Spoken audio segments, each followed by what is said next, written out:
Do the rich people cringe and say, don't tell them that, Robert? Yes. Don't tell people what you know. Right. Keep them poor. So my father was the head of education, PhD, all that stuff. I go home and ask him, said, why don't we learn about money in school? And he looked at me and says, because the government doesn't let us teach that subject. The government tells us what we can teach and what we can't teach. And I thought that was strange. And I said, but aren't we going to school to learn about money? He says, no, your job is to get a job. I said, but you get a job to earn money. He goes, no, you're supposed to just get a job. And I went, no. Isn't the purpose of a job to earn money? He goes, you're correct. I said, so why don't I just learn about money? I can skip the job part, you know? And he got flustered and he said, if you want to learn about money, why don't you ask your best friend's father about money? And I said, why? That's Mike. So why ask him? He says, because Mike's father is an entrepreneur. And I said, what are you? He says, I'm an employee. I'm a government employee. I went, oh, what's the difference? He says, the difference is an entrepreneur must know about money, or they're no longer entrepreneurs. And he says an employee doesn't have to know anything about money, because the government will take care of them, the company will take care of them. So I'm all confused. But I took my dad's advice and I trundled over to Mike's father's office and knocked on his door and I said, hey, I'm here, 9 years old. Teach me about money. He says, beat it, kid, you know. But that's where the story of Rich Dad, Poor Dad started. And finally, through persistence, my rich dad started teaching me about money on one condition. And that condition was he would never pay me. He says, the moment I pay you, you think like an employee. He says, that's the trap. Entrepreneurs work for free. And now I'm 9 years old, my head's going cracking in half. He says, you never want a paycheck. You understand that, kid? I said, okay, I got it. And he says, well, how do I make money? He says, that's what entrepreneurs figure out. It's like, so how do I learn about money? So he would just break out a Monopoly game board. So I would work for free. I'd pick up cigarette butts, and he had hotels and restaurants, and I would clean and do menial tasks. And as I got older, I started getting into office work and marketing and accounting, and I was an apprentice basically, but I always worked for free. And he would teach me about money, but the way he taught me about money was playing Monopoly. And finally one day I got upset. I said, well, when are you going to teach me about money? He says, what do you think we're doing? We're playing Monopoly. He goes, no. What do you think we're doing? We're playing Monopoly. He says, what do you think we're doing? So I don't know. I'm teaching you about money. And then that's when, you have one green house. He says, there's many formulas for great success in money. There's thousands of them, but one of the best ones is found on the game of Monopoly. It still is today. 4 green houses, 1 red hotel. I said, what? He says, one of the greatest ways to acquire great wealth is playing Monopoly in real life. 4 green houses, 1 red hotel. Well, is that all there is? He goes, that's it. And he says, what do you think I'm doing? And I went, I don't know. So then he took me out and he showed me his greenhouses.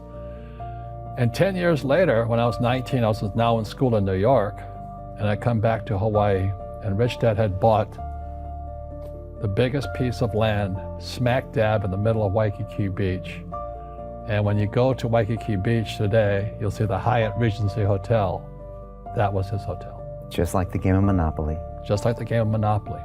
Acquired assets and they became bigger assets. He just kept what's called an assemblage, because that property wasn't that big at the time. So he had to buy out all the small guys. Because Waikiki was a little dirt water little town. So he'd buy out this shop owner and buy that shop owner. And it took him a while, but he finally assembled this large piece of property.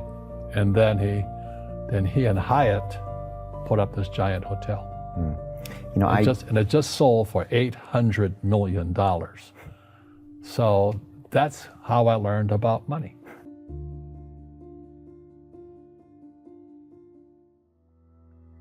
I've had financial crashes. I've had people stab me in the back, but they're all good because I grow from it. That's spirituality. Right. You know, people who are afraid of making mistakes, like they teach in school, they don't ever grow.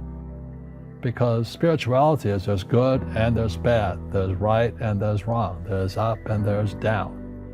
Most people only want to be right, they only want to be positive. Well, you can't have that. That's not reality.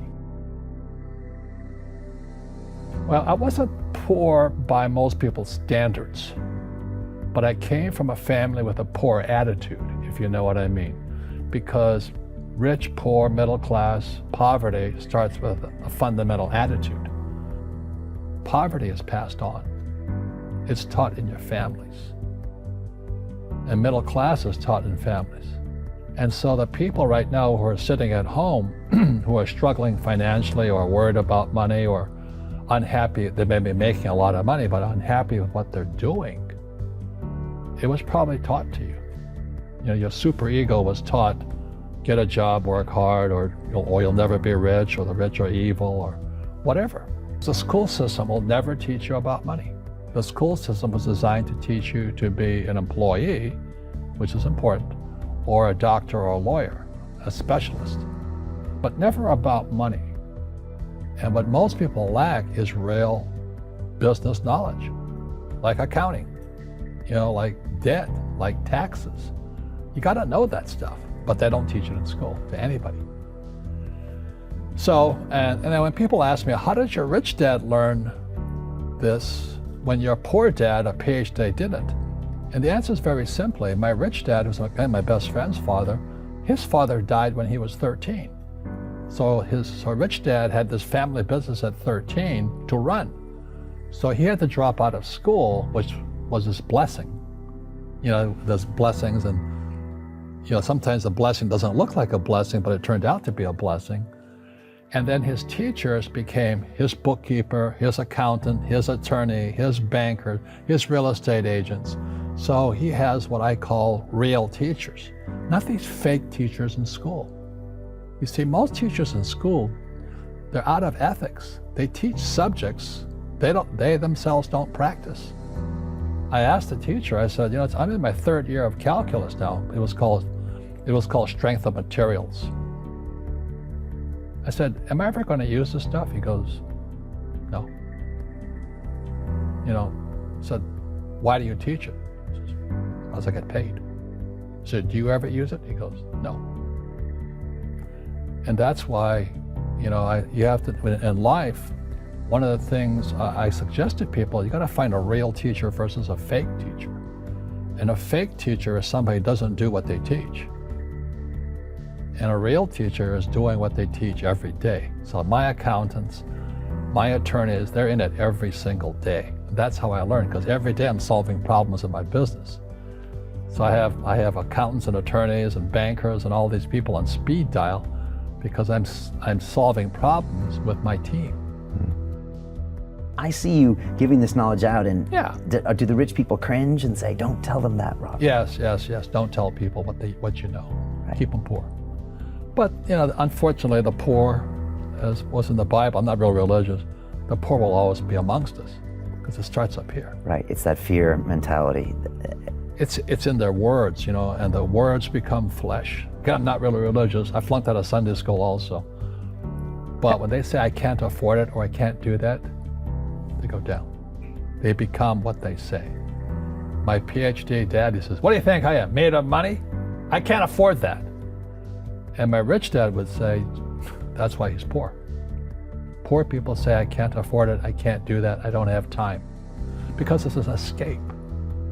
It's an escape, you know what I mean? It's easy to say, I can't afford it. And your rich dad used to say what instead of, I can't afford it? How can I afford it? How can I do that? You know, what would it take, or why should I do that? He says that a question opens the mind, a statement closes the mind. See, when you say, I can't afford it, your mind shuts down, and you become what you say. Rugby is a team sport, but so is soccer. The rules are different. And other people are golfers. They play by themselves. And so everybody's different. So my game financially is business, number one. Second is real estate. So what I say to young people is, you find your game.